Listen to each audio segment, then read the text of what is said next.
considering using AI-generated content for your website, blog posts, articles, etc., there are a couple of things you need to keep in mind from the legal side of it, and we're going to break down the pros and the cons with a professional lawyer to help you make the best decision for you. Let's jump in. My name is Tony Iliakostas. I'm an adjunct professor of entertainment law and IP at New York Law School, and I have an Instagram, YouTube, and TikTok account called The IP Professor that is dedicated to all things intellectual property. We've been talking a lot about AI-generated content, and a question that keeps coming up is whether or not we are allowed to use AI to create blog posts for our websites, and whether or not we want those copyrighted, not copyrighted. So what does this look like for us, Tony?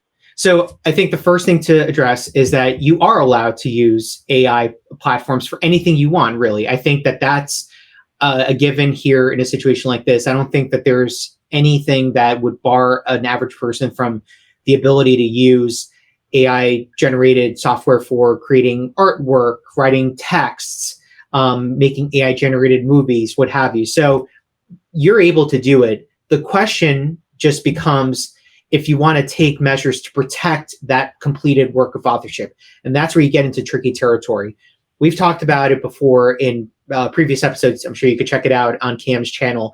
But one of the things that we've talked about before is that the U.S. Copyright Office has taken a pretty emphatic position that anything that is created using artificial intelligence will never get copyright protection. The rationale here is that AI-generated works lack human authorship, which according to the U.S. Copyright Office is essential to the creation of a work of authorship, regardless of whether we're talking about artwork, text, film, television shows, sculptures, whatever the case may be. Human authorship runs through the veins of copyright law. And there's been a lot of case law that has kind of asserted this position.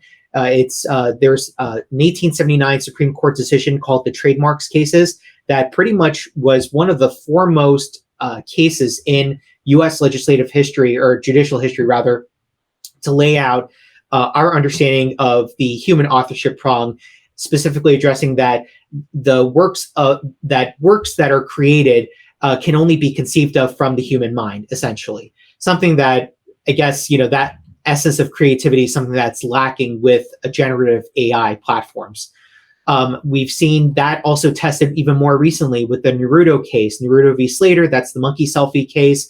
Yes, a monkey can take a selfie of themselves. They can make a copyrighted work, but they can't contemplate the rights that come with the creation of that copyrighted work. That means that they can't license that photo out to other people. That means that they can't enforce those rights if someone else infringes on his copyright. Therefore, he cannot be the copyright owner. So because of that, that's been the position on the U.S. Copyright Office front. Ironically enough, case law has only been our only guidance on human authorship. There is no reference to this prong in the U.S. Copyright Act of 1790, in the U.S. Copyright Act of 1808, I think is, I'm not 1808 or 1830. A little shady there. U.S. Copyright Act of 1909, U.S. Copyright Act of 1976, the amended version of it, which is the Sonny Bono Copyright Term Extension Act. None of these iterations of the Copyright Act have ever explicitly defined this human authorship prong. So we've only relied on case law for that reason.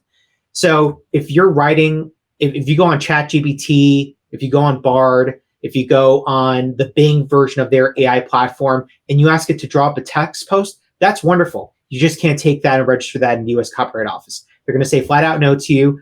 Even if you touch it up, they're still going to argue that it lacks substantial human involvement. And even then, we don't know what percentage requires substantial human involvement. Does it have to be 51%? Does it have to be 60%, 70%?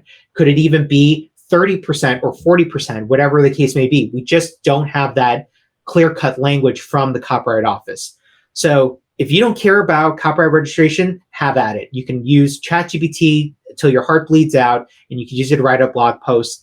But if you are the type of person that covets creating works and protecting that as your intellectual property, you're going to probably have to avoid using ChatGPT unless you're going to use it as kind of like inspiration to draw up ideas, and then you yourself do the hard work of actually writing up a blog post. But at the end of the day, whatever the AI system creates is just not going to get copyright protection whatsoever. The only way that's going to change is if Capitol Hill passes legislation on that. Good luck. Or two, if the U.S. Copyright Office gives a bit more guidance on it. But at this point, we just don't have that whatsoever. So let's say we are creating content for our websites or our blogs from an AI generated source, and we know we don't have that copyright protection, and somebody is then going to take that content. What are our next steps? Are we able to have any retribution for that, or is it just is what it is? It is what it is. It's in the public. As far as the Copyright Office has kind of laid out, anything that generative AI creates is in the public domain, arguably. So anyone can really use it. Do you want to ethically provide attribution to the person that made that generative AI content available? Maybe. But what's ethical doesn't necessarily equate what's legal. And oftentimes people like to separate the two. So in this situation, it's just the kind of thing that there really isn't any action whatsoever. And not to mention, you can't even go after someone for copyright infringement because in a situation like this, because you need a valid copyright registration in the U.S. Copyright Office to even commence an action of copyright infringement. And thus, if you're going after someone for because they copied AI generated text that you wrote, as we know, you can't register anything AI generated. Therefore, you can't bring a copyright infringement claim whatsoever. So it's the kind of thing where you're just going to have to suck it up and move it along. That makes a lot of sense. So if we are going to be using it, we are doing so at our own risk. It can give us content for our blogs, for our websites, but there's nothing we can do if somebody else decides to use it as well. So if it's something that you really want to protect content-wise, make sure you are doing it on your own, by yourself, with your own thoughts, with your own writing, and then you're getting that copyright protected to make sure that it is not something somebody else is going to be able to take, which is a shout out for maybe not using AI-generated content in your courses. But if you're going to use it on your blog, that might be a different story for you. And one thing I was going to say also on that point, I think that I don't want to sit here and necessarily say that anything AI is bad.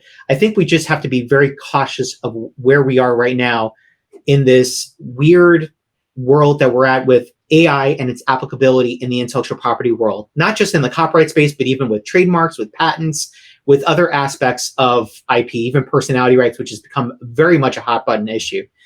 But all that to say, the court systems have made it very, very, very clear that the threshold of creativity or originality, rather, with creating copyrighted work is stupid low. You literally have to have an IQ of negative 500, and you could still have the capacity to make something creative, original rather, in that would warrant making something that would be protected under the copyright law.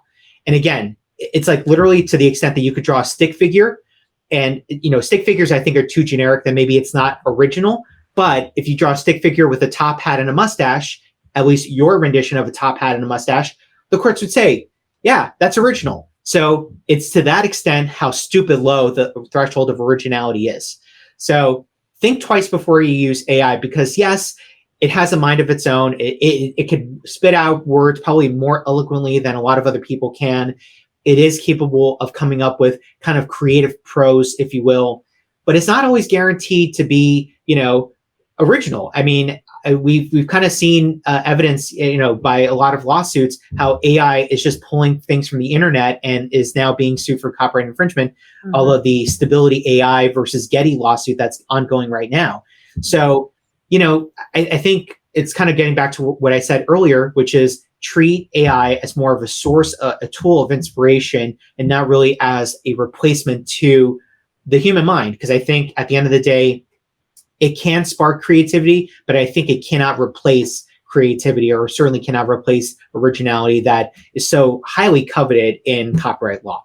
And if you have questions about AI, or you want to see more breaking news in this space, because we are monitoring this closely, follow along. We are going to be bringing you that breaking news as new cases roll out, as we have new conversations that we can be having in this space, and as your questions are coming up.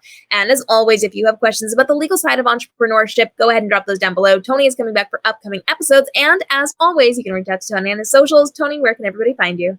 You can find me on Instagram, YouTube, and TikTok at the IP Professor. And you can check out my entertainment law podcast called End Scene, with new episodes dropping every Friday on Apple Podcasts, Spotify, wherever you listen to podcasts. If you have questions on the legal side of AI or how to be ethically using AI inside of your business, go ahead and drop those down below. Every single day, we are helping you to level up with creating your online business, navigating the world of social media, saving yourself time and effort creating your social content so that you can run your business while living your best life. We'll see you in the upcoming episodes, getting your questions answered right now so that you can make this your most profitable year ever.